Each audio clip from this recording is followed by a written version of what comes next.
Halo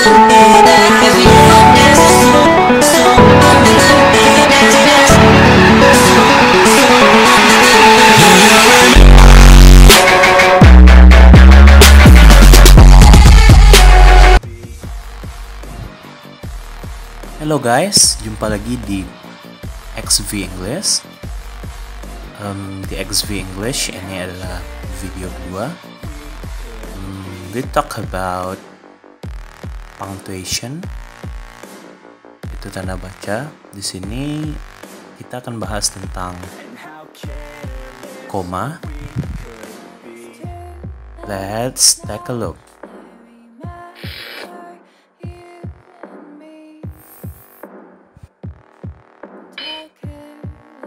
Oke, yang pertama, koma digunakan sebelum kata hubung atau coordinating conjunction yang menghubungkan klausa mandiri atau independent clause yang panjang dan tidak untuk yang pendek. Mari kita lihat contohnya.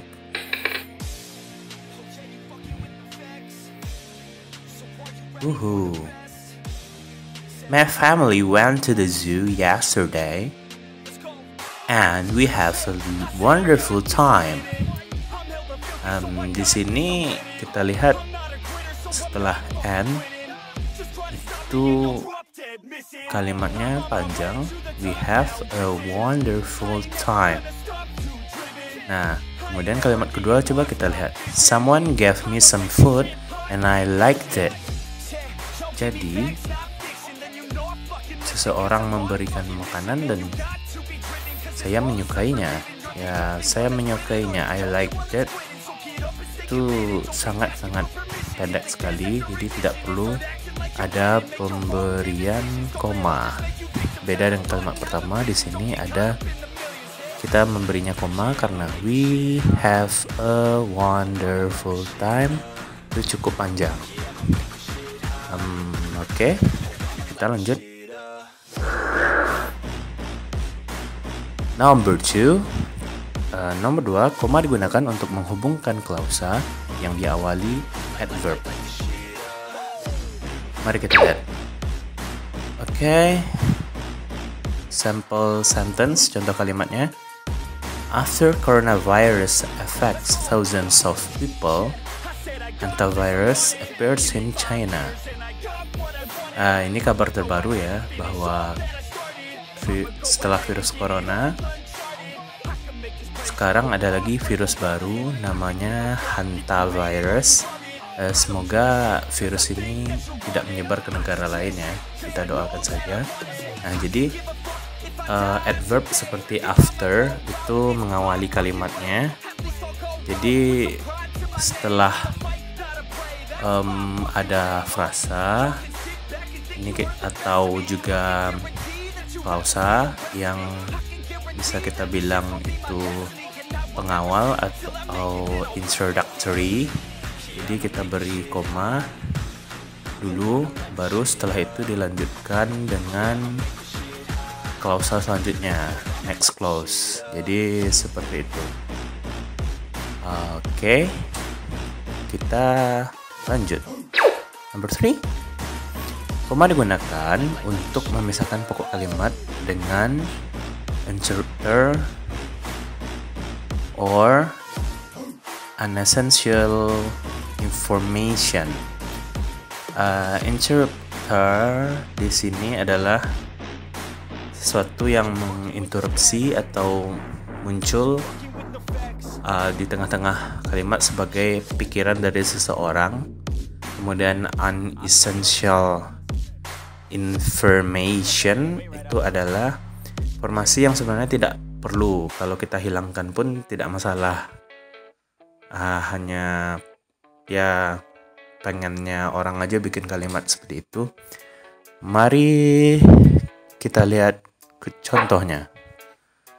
Oke, di sini the car I wanted to buy was sold to James.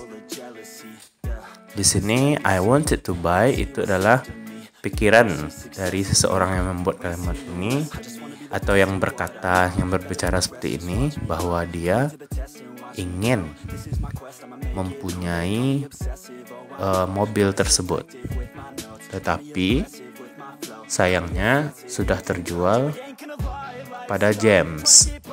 James temannya sudah membeli itu, dia keduluan. Nah, ini hanya interrupter, hanya menginstruksi kalimat sebenarnya adalah the car was sold to James. Ini cuma karena dia pikir dia mau beli, jadi dia masukkan di sini. Jadi di sini the car, kemudian setelah interrupternya I wanted to buy juga kemudian was sold to James. Next, unessential information. Kita lihat di sini, George tidak seperti Mary. George, unlike Mary, likes reading novels. Suka membaca novel. Jadi George itu tidak seperti si Mary yang suka dia suka baca novel, kalau Mary tadi tidak suka gitu. Nah, ini kalau kita hilangkan pun tidak, ini cuma informasi yang tidak terlalu penting ya, unessential. Jadi George likes reading novel, tanpa ini pun boleh. Jadi sebelum interrupter, kemudian setelah interrupter, lagi, seperti itu. Itulah yang nomor 3. We continue to number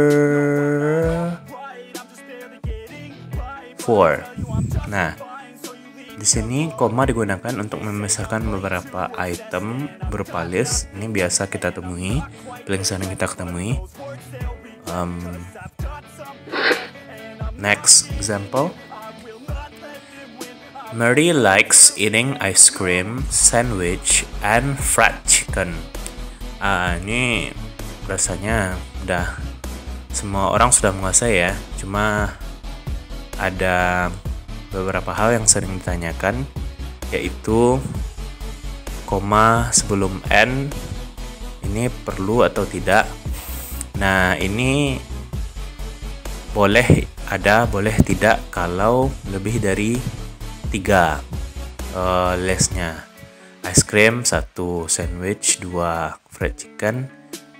Maksudnya bukan lebih dari 3, tapi 3 atau lebih ya. Jadi ini kan ada 3 nih, ice cream, sandwich, and fried chicken. Jadi sini koma sebelum N yang memisahkan item pada list lebih dari 2 boleh digunakan, boleh juga tidak. Kalau hanya 2, Mary likes eating ice cream sama sandwich, berarti ice cream and sandwich tidak pakai koma. Di sini koma tidak boleh ada sebelum N yang hanya memisahkan 2 item pada list. Jadi ini optional sifatnya pilihan. Kalau kita hilangkan pun koma yang warna kuning ini juga boleh. Jadi seperti itu penggunaannya pada list yang perlu kita perhatikan. Apakah meletakkan koma sebelum N atau tidak. Kalau lebih dari 2 atau maksudnya 3 atau lebih, itu boleh pakai koma, boleh tidak. Kalau hanya 2 dilarang pakai koma. Oke, we continue. Number 5, koma digunakan pada question tag. Kalau di bahasa Indonesia kan artinya ekor pertanyaan. Ini biasa kita jumpai. Oke, contoh kalimatnya, you're hungry, right? Kamu lapar kan? Atau you're hungry, aren't you? Kamu lapar, bukankah begitu? Nah, jadi sebelum question tag ini kita kasih koma dulu, dan setelah koma seperti biasa dikasih 1 kali spasi. Untuk titik itu 2 kali spasi, begitu aturan penulisannya. 2 kali tombol spasi kalau titik, 1 kali tombol spasi kalau setelah koma kalau kita mengetik. Oke, kita lanjut ke next number. Number 6, koma digunakan setelah nama pada penulisan kalimat yang ditujukan langsung pada lawan bicara atau kalimat langsung. Kalau kita memanggil nama, setelah namanya kita beri koma. Mari kita ke contohnya. Alexa, Mom, I cannot find my shoes. Alexa ini manggil ibunya, Mom. Lalu karena ini diketik, jadi Mom, koma. Kemudian I cannot find my shoes. Dia tidak bisa menemukan sepatunya. Mungkin sepatunya diletak sembarangan mungkin. Jadi hilang entah kemana, atau mungkin dibawa anjing tetangga. Kita ya itulah, nggak tahu karena dia tidak tahu kenapa sepatunya hilang. Dan ibunya juga memanggilnya, Alexa, don't worry, we can buy another pair. Di sini ada koma setelah dia manggil Alexa gitu. Nah, di sini ya keluarga orang kaya ya. Kalau hilang sepatu, beli aja lagi kan, beli lagi sepasang sepatu yang lain ya itu. Jadi poinnya ada koma di sini, dan di sini setelah memanggil nama orang pada kalimat langsung. Itu harus diperhatikan dalam aturan penulisan bahasa Inggris. Oke, next. Oke, kita ke yang terakhir. Koma digunakan setelah appositive. Appositive itu adalah kata yang sebenarnya sama dengan kata sebelumnya, maknanya cuma berbeda versi saja. Contohnya, Aisha's father, James, is a talented singer. Jadi di sini bisa kita lihat nama dari ayahnya Aisyah tadi itu adalah James. Dia adalah seorang penyanyi yang sangat bertalenta. Di sini bisa kita lihat